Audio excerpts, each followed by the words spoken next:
रात का अंधेरा धीरे धीरे गहरा होता जा रहा था। आकाश में घने बादल छाए हुए थे, हवा तेज थी और अपने साथ पतझड़ में गिरे हुए पत्तों को उड़ाती एक विचित्र प्रकार की भयावनी ध्वनि उत्पन्न कर रही थी। सन्नाटा और भी गहरा हो चला था। नीरवता के उस साम्राज्य को कभी कभी चमगादड़ या उल्लू के चीखते हुए स्वर तोड़ देते। कालिमा की उस फैली हुई चादर के नीचे सृष्टि किसी आते समय पथ प्रदर्शक के रूप में एक निकट का ग्रामवासी साथ था, जो उसका सामान भी उठाए हुए था और मार्गदर्शन भी वही कर रहा था। घाटी के सौंदर्य ने रजत को पूर्णतया अभिभूत कर लिया था।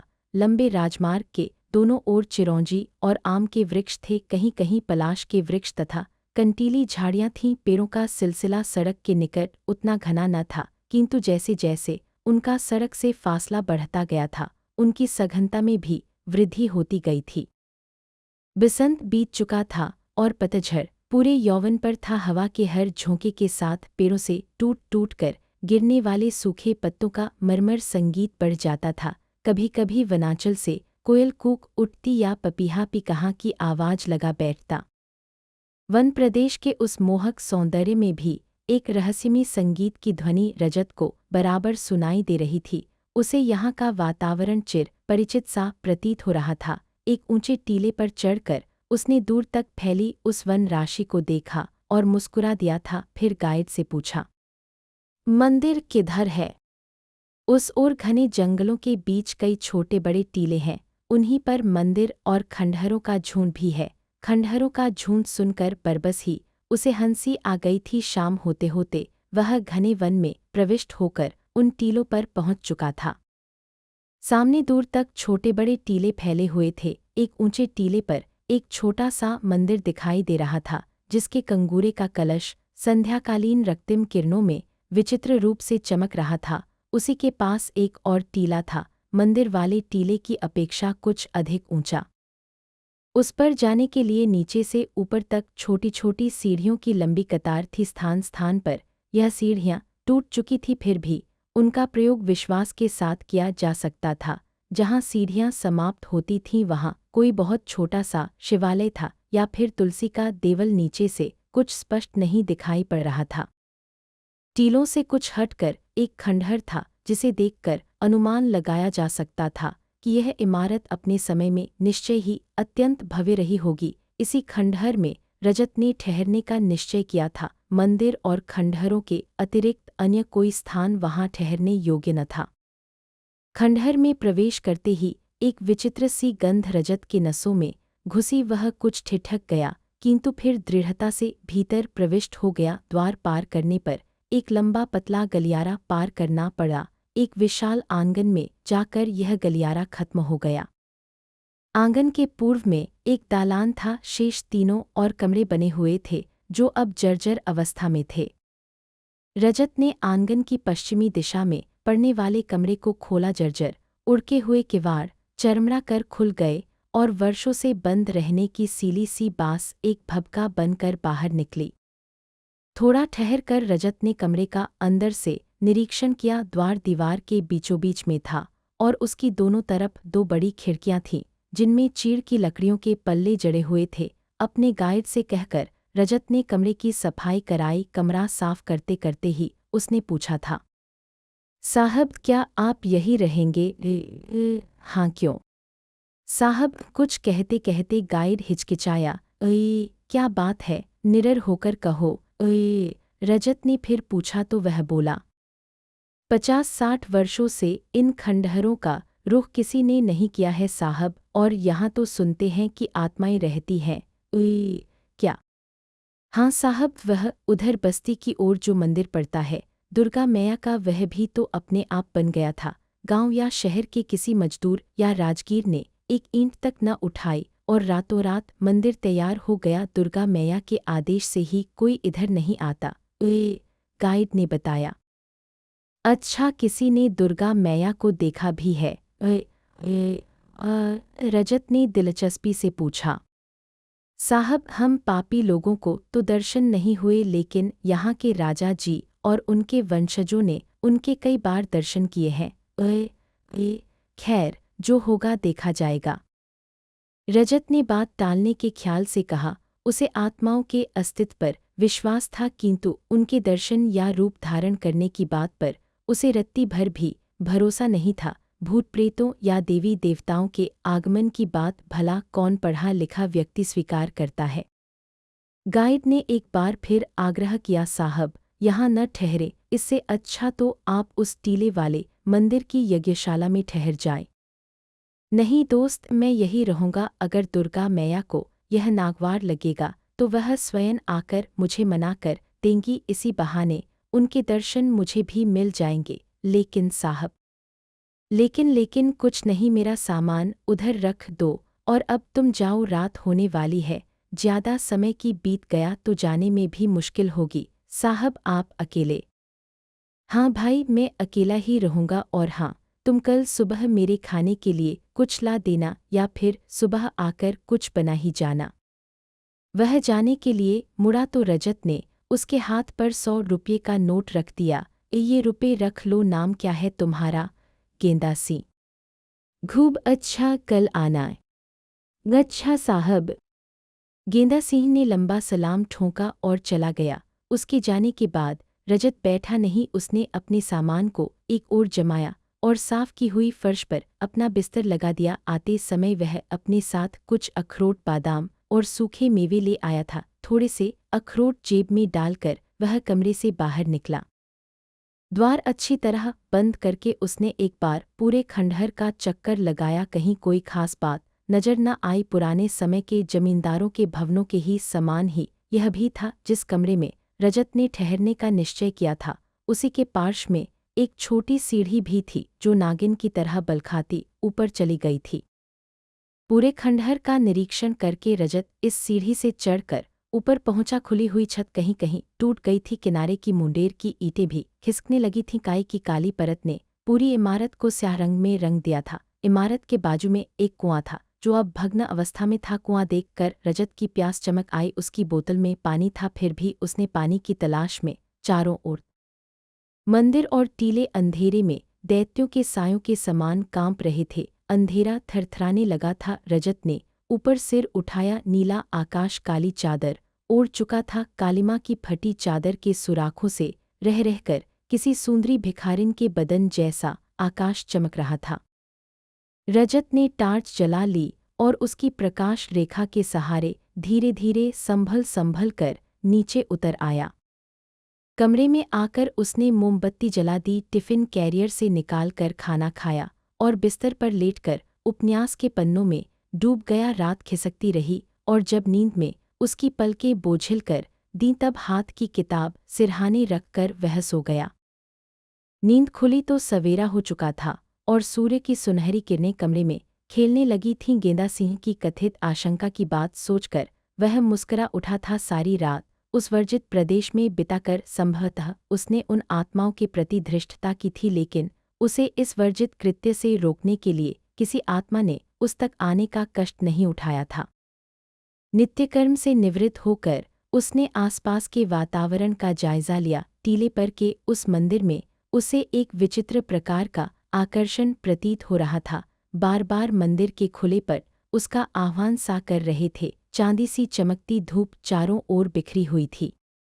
गेंदा सिंह उसके लिए बस्ती से सहज प्राप्त फल, सब्जियां और आटा लाया था। लकड़ियां बटोरकर उसने खंडहर के आंगन में ही एक और चूल्हा बना लिया था और अब रसोई के प्रबंध में जुटा था।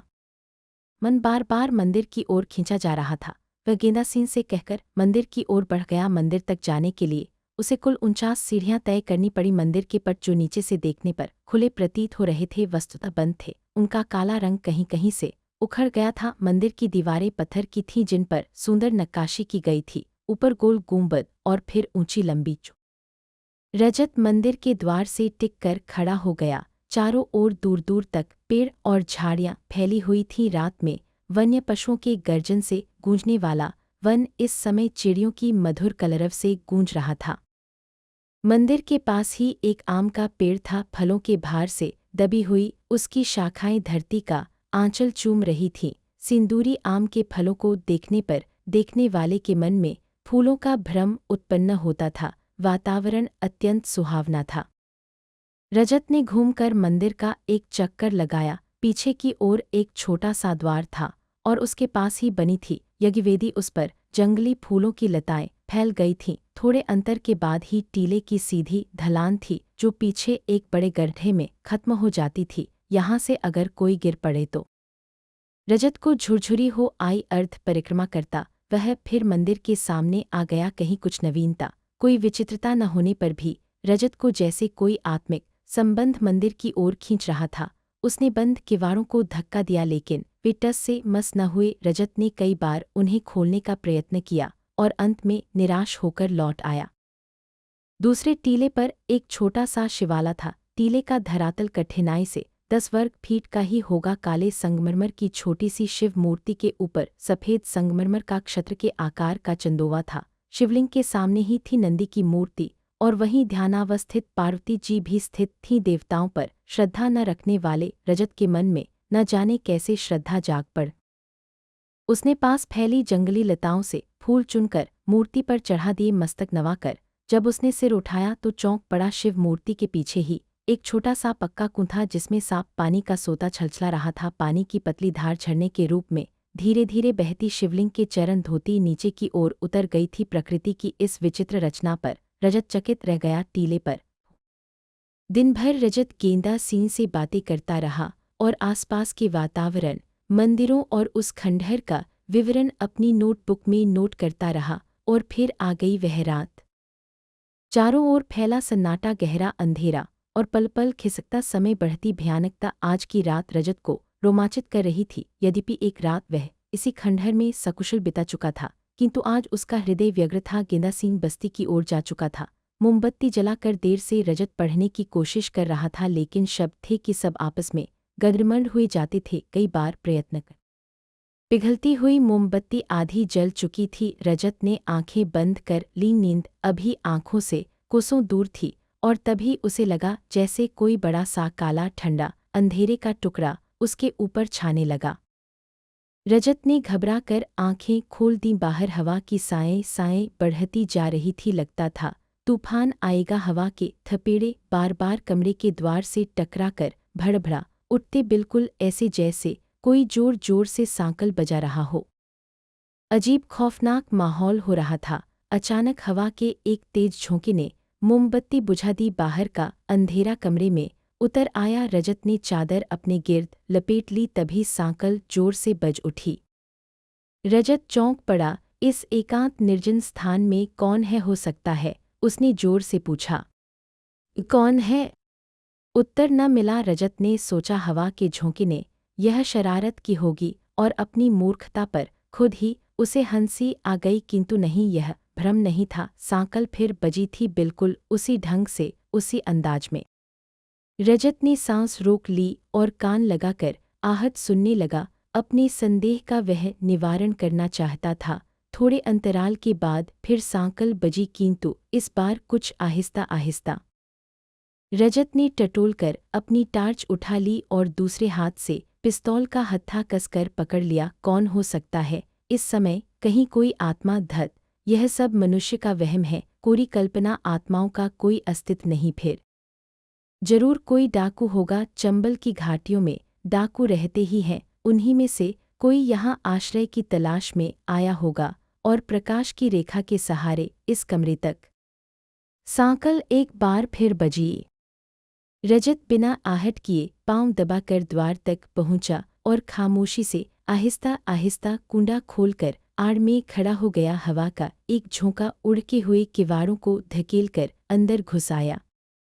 बहुत देर तक जब रजत ने कोई आहट न सुनी तो टार्च जलाकर बाहर निकल गया। उसके दाहिने हाथ में अभी भी पिस्तौल का दस्ता दबा हुआ था। सावधानी से उसने पूरे आंगन और आसपास के कमरों का निरीक्षण किया। आंगन में धूल की परतें और पत्तों का अंबार था, किंतु किसी के आने का उसे कोई चिन्ह नहीं मिला। तो क्या वह उसका भ्रम था? यह कैसे हो सकता है? उसने 3 बार सांकल बजने की आवाज़ बिल्कुल साफ साफ सुनी थी। अपने अनुभव को झूठा कैसे समझ ले? मन की तसल्ली के लिए उसने टार्च का रुख कर छत पर जाने वाली सीढ़ियों की ओर कर दिया। अचानक उसे लगा जैसे कोई साया तेजी से सीढ़ियों के ऊपरी मोड़ पर गुम हो गया। टार्च से निकले प्रकाश के दायरे में सीढ़ियों पर पड़ी धूल पर 2 छोटे छोटे मांसल पैरों के निशान पड़े हुए थे। रजत ने उन्हें ध्यान से देखा। उसे लगा जैसे वह इन पद चिन्हों को पहचानता है, आज से नहीं, वर्षों से वह इन चिन्हों को जानता है। जैसे ये चिन्ह किन्हीं बेहद खूबसूरत गुलाबी तलवों वाले मांसल संगमरी पांवों के हैं, जिनमें पायल बंधी हुई है, फिर भी जिनके थिरकने से आवाज नहीं होती, खामोशी गुनगुना उठती है, हवाओं में संगीत भर जाता है, फिजा महक उठती है। रजत मंत्रमुग्ध सा उन्हें देखता रहा। हर सीढ़ी पर एक पाँव का चिन्ह बना था, एक पर दाएं पाँव का, दूसरे पर बाएं पाँव का। संभल संभल कर उन चिन्हों से बच बच कर रजत ऊपर चढ़ता गया। पद चिन्हों का यह सिलसिला अंतिम सीढ़ी पर जाकर समाप्त हो गया। उसके बाद पूरी छत अछूती थी, कहीं कोई चिन्ह नहीं, कोई आहट नहीं, फिर भी लगता था जैसे कोई दैवी अस्तित्व अभी अभी यहीं कहीं खो गया हो। देर तक रजत छत पर चिन्ह ढूंढता रहा, किंतु निराशा ही हाथ लगी। वह फिर सीढ़ियों के पास आया। एक बार फिर उन पद चिन्हों को देखने का औत्सुक्य वह संवरण न कर पा रहा था, किंतु यह क्या? टार्च के दायरे में अब कोई चिन्ह न था। धूल की मोटी परत अछूती थी, उस पर रजत के पांवों के निशान थे, किंतु वे चिन्ह कहीं नहीं थे। मस्तिष्क घूम गया। यह सब क्या गुरखधंधा है? क्या उसने किसी चिन्ह को नहीं देखा? क्या उसने जो देखा सुना वह सब भ्रम था? तो सत्य क्या है? कहीं गेंदा सिंह के कहे अनुसार यह सब आत्माओं का खेल तो नहीं? किंतु रजत का मन मस्तिष्क से समझौता न कर सका। उसका तर्क, उसी की बौद्धिकता उसे बार बार कहती रही, यह सब भ्रम है, यह कुछ भी हो सकता है, किंतु आत्मा कुछ नहीं। रजत ने एक बार फिर छत पर खड़े होकर चारों ओर दृष्टि डाली। अंधेरे में लिपटा हुआ जंगल भयानक हो चुका था। हिंसक पशुओं की हुंकारें बीच बीच में उभर कर वातावरण की भयंकरता को और भी बढ़ा रही थीं।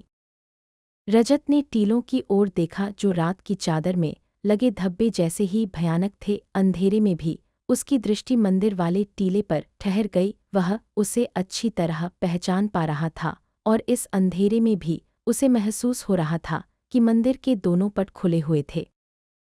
गहरे अंधेरे के बीच भी मंदिर जैसे अपने अस्तित्व का आभास दिला रहा था, और उसके वे खुले हुए प्रतीत होने वाले पट, न जाने कौन सा रहस्य उन किवाड़ों के पीछे बंद था। गेंदा सिंह से जब उसने इस संबंध में पूछा तो उसने कहा था, साहब, यह देवी मैया की राजधानी है। मंदिर के पट पिछले 10 वर्षों से नहीं खुले हैं। लगभग 10 वर्ष पहले अचानक ही दिन रात खुले रहने वाले पट आधी रात के समय जोर की आवाज के साथ बंद हो गए, और तब से आज तक बंद है। राजा जू ने भी बड़ी मिन्नत की, लेकिन कुछ फायदा नहीं हुआ। तब से इधर आने से लोग डरते हैं। कुमारी जू पहले यहाँ रोज पूजा के लिए आया करती थी। कौन कुमारी जू? राजा जयसिंह की बेटी रूप कुंवर जू। वही पट इस समय खुले हुए थे। आधी रात के बाद पूर्णविराम, क्या वे पट सचमुच खुले हुए हैं? रजत को आश्चर्य हुआ कि इतने घने अंधकार में भी वह कैसे समझ पा रहा है कि मंदिर खुला है। गेंदा सिंह ने ही बताया था। उस दिन के बाद रूपकुंवर जू को किसी ने नहीं देखा। वह कभी घर से बाहर न निकली, किसी ने उनकी आवाज न सुनी। गोहाय! रजत गहन चिंतन में डूब गया। वे खुले हुए मंदिर के पट, रजत का मन उसी ओर खींचा जा रहा था। बड़ी ही आत्मीयता से, बड़े आग्रह से मंदिर के खुले हुए पट बाहें पसारे उसे बुला रहे थे। उस ओर जाने की तीव्र इच्छा को वह रोक नहीं पा रहा था। यह अदम्य अभिलाषा क्यों? आकाश पर बादल छाने लगे थे। हवा की गति और तेज हो गई थी। थोड़ी ही देर में आकाश घने बादलों में छिप गया। बिजली चमकने लगी और आसमान की फटी चादर से ढेरों मोती तरल होकर बरस पड़े। बड़ी बड़ी बूंदों के साथ छोटे छोटे ओले भी गिरने लगे। असमय की वर्षा और यह उपलपात। रजत नीचे उतर आया। कमरे का द्वार खुला था। टार्च के प्रकाश से उसने कमरे के अंधेरे को चीर दिया और बिस्तर पर बैठ गया। मन में उठने वाली इच्छा, मंदिर का आह्वान और आत्मिक आकर्षण उसे चैन नहीं लेने दे रहे थे। मस्तिष्क ने भी तर्क किया, यदि मंदिर के पट खुले हैं तो उनका रहस्य जानना ही चाहिए। कितनी अद्भुत खोज होगी यह। यदि ऐसा नहीं है तब भी। अंततः मानसिक जिज्ञासा की ही विजय हुई। टार्च और पिस्तौल लेकर वह बरसते पानी में ही कमरे से बाहर निकल पड़ा। कमरे का द्वार अच्छी तरह बंद करके उसने आंगन पार किया और फिर सावधानी से कदम बढ़ाता गलियारा पार करके खंडहर के बाहर आ गया। सामने लगभग 1.5 फरलांग की दूरी पर खड़ा टीला अभी भी उसे इशारा कर रहा था। मंदिर के कंगूरे पर स्थित कलश बिजली की चमक पाकर जल से उठता था। मंदिर का द्वार खुला हुआ ही प्रतीत हो रहा था। रजत तेज कदमों से आगे बढ़ गया। ओले और भी तेजी से गिरने लगे थे। उनका आकार भी अब बड़ा हो चला था। बदन से टकराते ओले रजत को सहरा देते। वर्षा के तेज होने के साथ रजत दौड़ने लगा। दौड़ते हुए रास्ता तय किया उसने और जल्दी जल्दी सीढ़ियां चढ़ने लगा। यह शीघ्रता बहुत खतरनाक थी। वर्षा के कारण सीढ़ियों पर फिसलन हो गई थी। ऊबड़ खाबड़ सीढ़ियां थोड़ी सी भी असावधानी होने पर उसे नीचे धकेल देती, लेकिन रजत इन सारी विपत्तियों से बेफिक्र ऊपर चढ़ता जा रहा था। जब वह मंदिर के सामने पहुंचा वह हाँफ रहा था। कुछ देर तक रुककर उसने अपनी सांसें ठीक की और आगे बढ़ने के लिए टार्च का रुख फर्श की ओर किया। एक बार फिर उसे चौंक जाना पड़ा। उसके सामने वही चरण चिन्ह उपस्थित थे। उसने आंखें मल कर देखा कहीं यह कोई स्वप्न तो नहीं है, किंतु वह स्वप्न नहीं हो सकता। वही छोटे छोटे सुडौल और मांसल पांवों के निशान, जैसे धीरे धीरे मस्तानी चाल से कोई सुंदरी अभी अभी यहाँ से गुजरी हो। इतनी तेज वर्षा की धारा भी उन चरण चिन्हों को बहा नहीं पाई थी। कितने स्पष्ट उभरे हुए थे वे पैरों के निशान। मंदिर की देहरी पर जाकर वे चिन्ह समाप्त हो गए। रजत ने मंदिर के द्वारों पर दृष्टि डाली। द्वार वैसे ही बंद थे जैसे वह उन्हें दिन में देख गया था। फिर ये किसके पर चिन्ह हैं? कहाँ गई इन चिन्हों की स्वामिनी? उसने टार्च का प्रकाश मंदिर के आसपास डाला और खोजपूर्ण नेत्रों से इधर-उधर देखने लगा। मंदिर के समीप स्थित आम्र वृक्ष पर उसकी दृष्टि ठहर गई। वृक्ष की फलों से भरी डालों के बीच एक साया लहरा रहा था। हाँ, साया ही था वह। रजत ने फिर अपनी आंखें मलीं और देखा। वह साया एक नारी मूर्ति में बदल रहा था। आकार उभर रहा था। एक 15-16 वर्षीय युवती बालिका का चेहरा था वह। उसकी बड़ी बड़ी आंखों में ढेर सारा भोलापन और कौतुक भरा था। गुलाबी अधर कांप रहे थे। सफ़ेद साड़ी में लिपटी हुई उस बालिका ने अपने केश के खोल रखे थे। ऐसा लगता था जैसे अभी अभी नहा कर आई हो। उसके बालों से पानी की बूंदें टपक रही थीं। काली काली अलकों से घिरा वह सुंदर मुख स्पष्ट नहीं था, परंतु रजत उसके अपरिमित सौंदर्य को अनुभव कर पा रहा था। पत्तों की ओट लेकर वह खड़ी थी। सफ़ेद साड़ी के नीचे झांक रहे थे दो सुंदर संगमरमरी पांव जिनमें पायल बंधी थी, पर बेआवाज उनकी छम छम खोई हुई थी। उसके अधर खामोश थे, प्रस्तर प्रतिमा जैसा। वह अपरिमित सौंदर्य बिना उसकी मासूम नजरें बिना बोले ही बहुत कुछ बोल रही थीं। एक ऐसी कहानी जो आदि से अंत तक दर्द में डूबी थी। रजत उसे एकटक देख रहा था। वह उसके सुंदर रूप में डूबा हुआ था। उसकी वेदना से अभिभूत था। बाएं हाथ में पूजा का थाल लिए वह एक हाथ से वृक्ष की डाल पकड़े आगे की झुक कर खड़ी थी। रजत पर नशा जैसा छाता जा रहा था। उसने अपनी चेतना को संभाल कर लड़खड़ाते पांवों से उसकी ओर बढ़ने का प्रयत्न किया, किंतु उसके पांवों पर मानो मनो का बोझ था। चाहकर भी वह आगे नहीं बढ़ पा रहा था। तभी बादल जोर से गड़गड़ा उठे। बिजली की तेज चमक ने उसकी आंखें बंद कर दी और जब चकाचौंध से दूर हुई वह सुंदरी बालिका वहां नहीं थी। रजत की जड़ता भी टूट चुकी थी। पागलों की तरह वह वृक्ष की ओर झपटा, किंतु वहां कुछ भी न था। रजत ने वहां का चप्पा चप्पा छान मारा और अंत में निराश होकर वही मंदिर की देहरी पर सिर रख कर बैठ गया। वर्षा कब बंद हो, कब उसे नींद ने धर दबाया, इसका उसे एहसास भी न हो सका।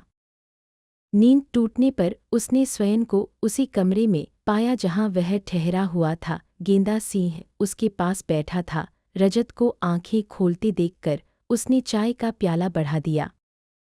साहब, चाय पी लीजिए।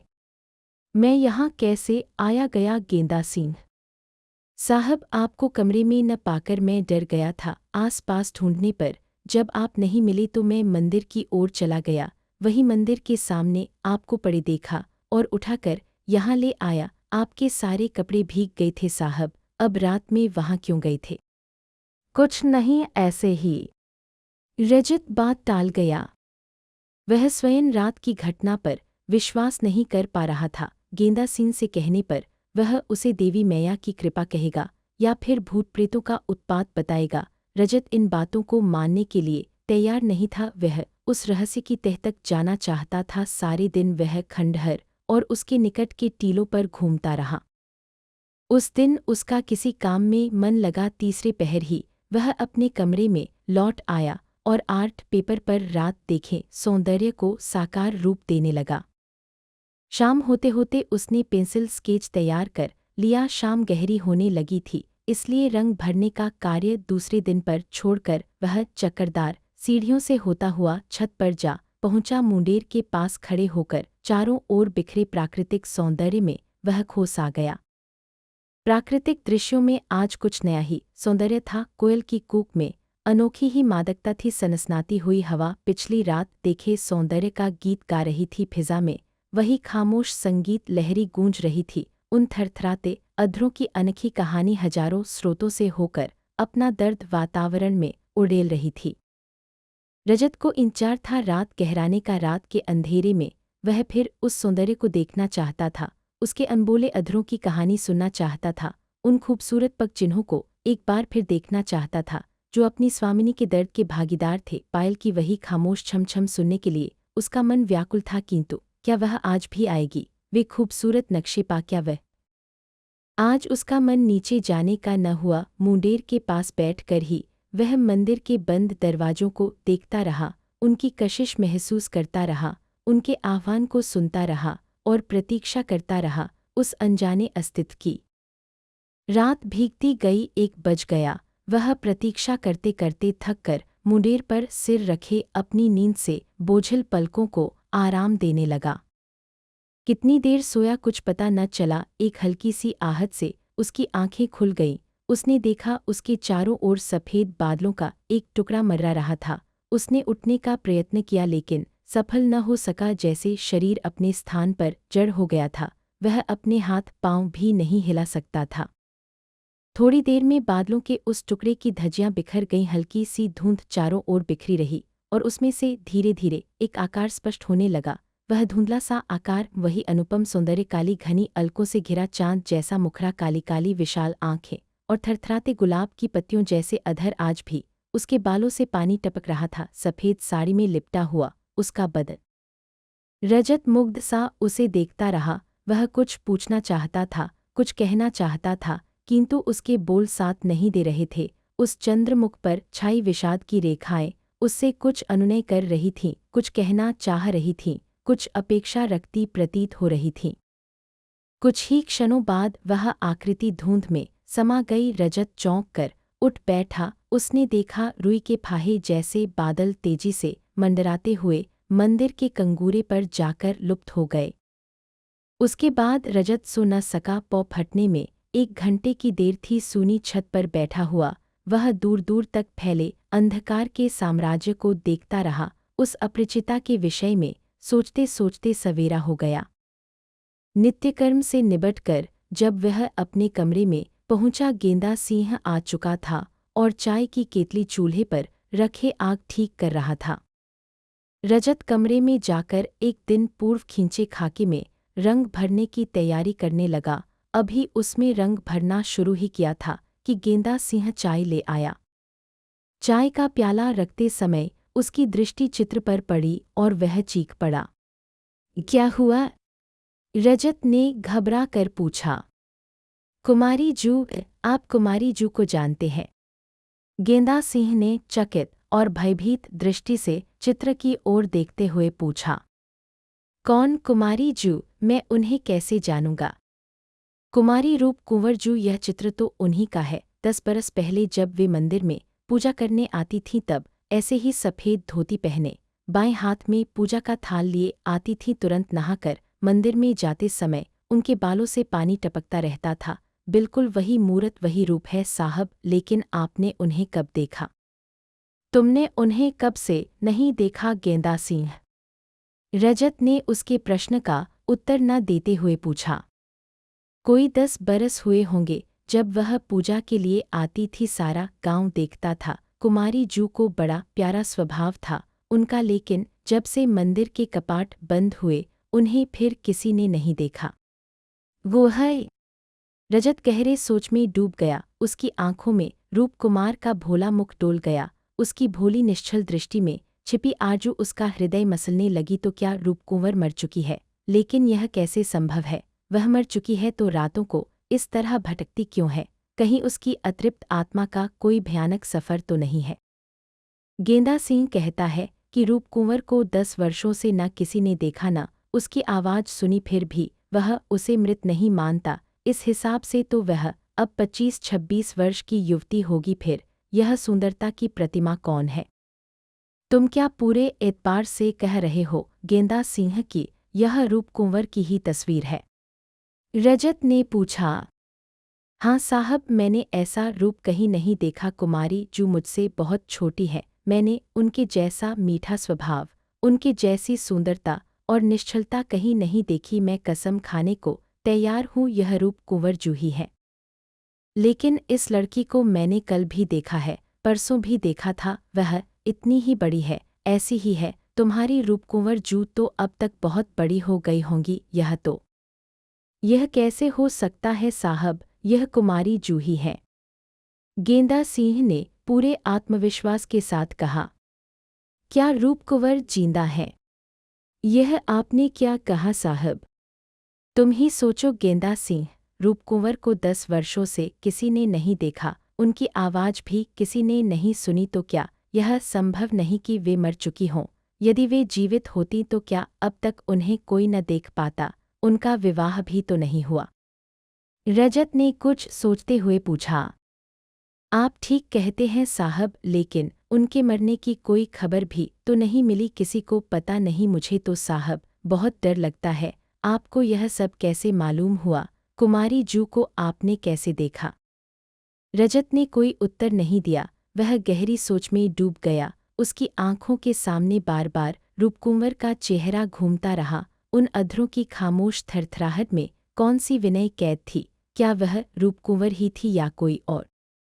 कितने ही प्रश्न उसके जेहन में चक्कर काट रहे थे। सारे दिन वह मंदिर के गिर्द भटकता रहा। मंदिर के चप्पे चप्पे की उसने जांच कर ली, लेकिन उसका बंद द्वार न खुल सका। बाहर से उसने सब कुछ अच्छी तरह टटोल लिया, लेकिन रहस्य की तहें खुलती नजर न आई।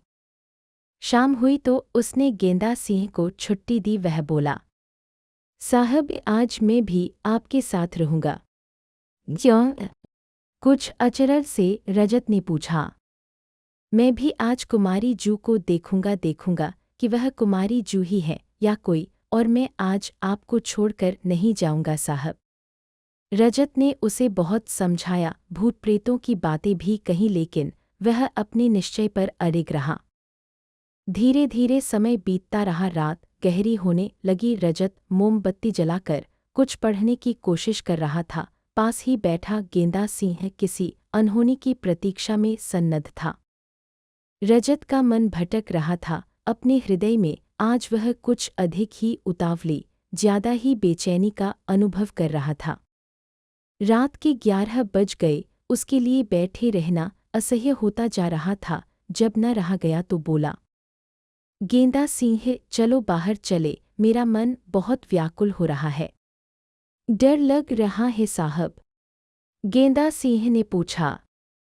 नहीं, बड़ी अजीब सी बेचैनी महसूस हो रही है, रजत ने पहलू बदलते हुए कहा। थोड़ा समय और बीता। 1 बज गया तो रजत उठ खड़ा हुआ। उसने एक हाथ में टार्च और दूसरे में पिस्तौल ले लिया और बाहर निकल आया। गेंदा सिंह उसके साथ था। खंडहर के बाहर आकर वह ठहर गया। सामने मंदिर की ओर देखकर वह चीख पड़ा, तुम कुछ देर देख रहे हो गेंदा सिंह? हाँ साहब, मंदिर के पास कोई खड़ा है, अंधेरे में साफ दिखाई नहीं दे रहा है, गेंदा सिंह ने उत्तर दिया। वह साया रूपकुंवर का ही है गेंदा सिंह, और ध्यान से देखो, उसके बाएं हाथ में पूजा की थाली है और उसके काले बालों की लटें हवा में लहरा रही हैं। गेंदा सिंह ने कोई उत्तर नहीं दिया। रजत वातावरण में बिखरते उस खामोशी के संगीत को सुन रहा था। हवा में बिखरती उस दर्द भरी दास्तान का एक एक शब्द उसके जेहन के करीब से गुजरता जा रहा था। साये के लहराते आंचल के पीछे पीछे उसके कदम उठ रहे थे। सीढ़ियों पर बने पद चिन्हों को हसरत भरी नज़र से देखता हुआ वह टीले पर चढ़ता गया। गेंदा सिंह खामोशी से उसका अनुकरण कर रहा था। मंदिर की दहलीज तक जाकर वह ठिठक गया। उसके मुख से चीख निकलते निकलते रह गई। गेंदा सिंह का तो खून ही जर्द हो गया था। रजत ने लड़खड़ा कर मंदिर की चौखट का सहारा ले लिया।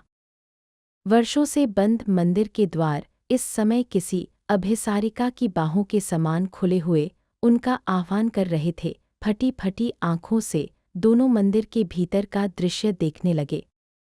सामने भवानी की विशाल भव्य मूर्ति खड़ी थी। उनकी बड़ी बड़ी आंखें सुर्ख थीं। मूर्ति के पास ही एक छोटा सा दिया जल रहा था। दिए की कांपती लौ के प्रकाश में थरथराते हुए साए वातावरण की भयावहता में वृद्धि कर रहे थे। मूर्ति के सम्मुख वही किशोरी बैठी थी। पूजा का थाल उसकी बाईं तरफ रखा हुआ था। उसके मधुर कंठ से वंदना के स्वर बिखर रहे थे। धीरे धीरे वह फूल आदि भवानी को चढ़ा रही थी। रजत द्वार से टिका खड़ा था। उसका शरीर जड़ बन चुका था। रूपकुंवर ने पूजा पूरी की और हाथ जोड़कर मस्तक नवाया। तभी अचानक मूर्ति के पास स्थित स्तंभ के पीछे से एक हाथ बाहर निकला। कटार के एक ही वार से रूपकुंवर का सर कटकर भवानी के चरणों में जा गिरा। दीपक की लौ और भी तेज हो गई। रूपकुंवर का सिर और धड़ कुछ देर तड़प कर शांत हो गए। खून का फव्वारा देवी के चरण धोता रहा। स्तंभ के पीछे खड़े व्यक्ति की एक झलक पर थोड़ी ही देर बाद उसका बेहोश शरीर मंदिर की दहलीज पर गिर पड़ा। गेंदा सिंह तो बहुत पहले ही होश खो चुका था। काफी दिन चढ़ने के बाद रजत की मूर्छा टूटी। उसने देखा गेंदा सिंह का शरीर अब भी टीले की धूल में पड़ा था। मंदिर के पट खुले हुए थे, किंतु उसके अंदर रात देखे दृश्य का कोई भी चिन्ह शेष न था। एक बार फिर रजत का सिर चकरा गया। तो क्या वह सब स्वप्न था? रूपकुंवर को किसने मारा? उसकी लाश कहाँ गई? और खून की वह धारा, उफ हे भगवान, क्या था वह सब? उसने दोनों हाथों से अपना सिर दबा लिया। कुछ देर बाद जब वह को दोस्तों कहानी अच्छी लगी हो तो चैनल को लाइक, शेयर और सब्सक्राइब करें।